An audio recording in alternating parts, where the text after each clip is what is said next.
नरम, पतली, गोल और फुल्का रोटी तो हर घर में हर शख्स की फरमाइश होती है, हर शख्स की डिमांड होती है कि उसको नरम, गरम, पतली और गोल रोटी ही चाहिए। शादी से पहले आप जैसे टेढ़े-मेढ़े नक्शे बना लें, खा लिए जाते हैं, लेकिन शादी के बाद आपको बहुत ज़्यादा मोहतात हो जाना चाहिए कि शादी के बाद आपको आपका इम्तहान शुरू हो जाता है और सबसे पहला इम्तहान रोटी पर ही होता है। जी हाँ, नरम, पतली और गोल रोटी अगर आपने ससुराल में सबको खुश रखना है तो सबको नरम, गरम, पतली और गोल रोटी ही देनी होगी।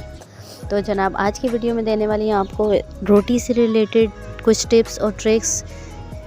सबसे पहली टिप तो ये है कि आपने आटा गूंदने से पहले पानी को रूम टेम्परेचर पर कर लेना है, यानी अगर सर्दी है तो पानी को हल्का सा गर्म कर लें और अगर गर्मी है तो थोड़ा सा उसमें ठंडा पानी शामिल कर लें। आपका रूम टेम्परेचर पानी होना चाहिए।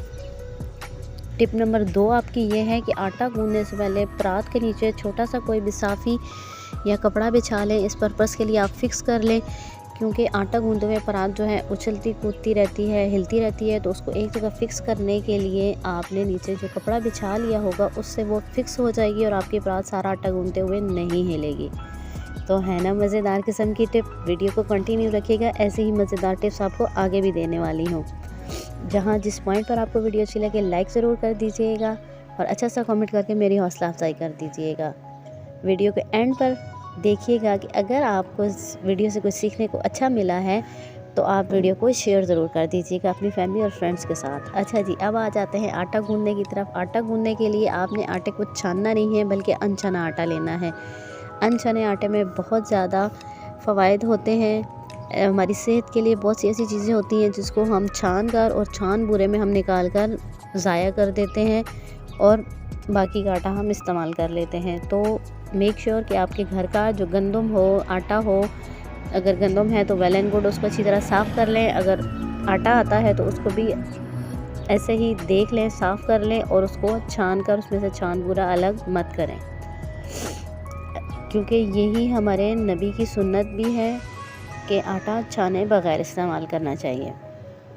तो जनाब, अब आते हैं अगली टिप की तरफ। आटे को आपने थोड़ा थोड़ा पानी डालकर मिक्स करना है। नमक आपने अपने हिसाब से डाल लेना है और आटे को हमने भिगोकर, यानी ना वो बहुत ज़्यादा सख्त होना चाहिए, ना ही बहुत ज़्यादा नरम होना चाहिए, और उसको हमने रेस्ट दे देना है 15 से 20 मिनट का।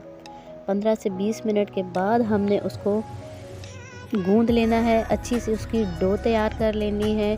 यहाँ पर आपका आटा कंपैरेटिवली थोड़ा सा नरम होना चाहिए, क्योंकि जब हम रेस्ट देंगे तो आपका आटा थोड़ा सा हार्ड हो जाता है। आटे को आपने अच्छा सा गूंद लेना है। अगर आपका बाज़ार का आटा है तो उसको 3 से 4 मिनट के लिए गूंदना काफ़ी होता है, जबकि देसी आटे को थोड़ा ज़्यादा गूंदना पड़ता है, और जितना ज़्यादा गूंदा जाए उतना ही नरम व मुलायम हो जाता है और आपकी रोटी भी नरम और अच्छी बनती है। देखिए, जितना जितना हम इसको गूंदते जाएंगे ये उतना ही सॉफ्ट और मुलायम होता रहेगा। और आटा गूंद जाने की सबसे बड़ी निशानी यही होती है कि आपके हाथों के साथ से आटा जो लगा होता है वो बिल्कुल अलग हो जाता है, आपकी परात बिल्कुल साफ़ हो जाती है।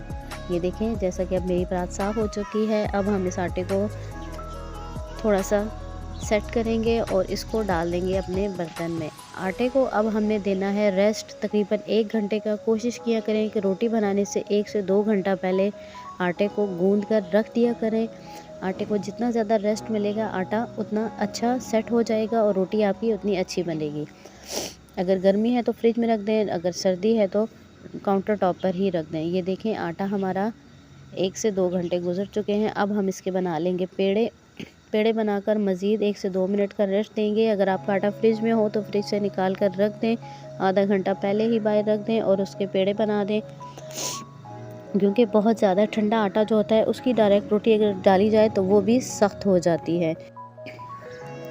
पेड़े बनाकर अब हम 5 मिनट का रेस्ट देंगे और एक एक रोटी को अब हम बेलना शुरू करेंगे। बेलते हुए आपने इस चीज़ का ध्यान रखना है। टिप नंबर 4 ये है, यानी कि आपने पहले उसको हाथ से थोड़ा सा चपटा कर लेना है और फिर जब उसको बेलने लगे तो एक हाथ की मदद से थोड़ा सा उसको दबाना है। एक साइड से रोलर पिन जो है, आपका बेलन जो है, दाएं हाथ से या बाएं हाथ से, जिस तरफ से मर्ज़ी, आप थोड़ा सा उसको दबा कर रखेंगे और दूसरी तरफ से थोड़ा हल्का हाथ रखेंगे। इस तरह कि आपकी सारी रोटी जो है रोल होती रहेगी। जब आपकी रोटी रोल होती रहेगी तो वो परफेक्टली गोल भी होगी, उसके किनारे पतले होंगे और वो बहुत अच्छी फुल्का रोटी बनेगी। ये देखें कितनी परफेक्ट गोल सी रोटी बन चुकी है यहाँ पर, और जो रोटी यहाँ गोल होगी वही जाकर तवे पर भी गोल होगी।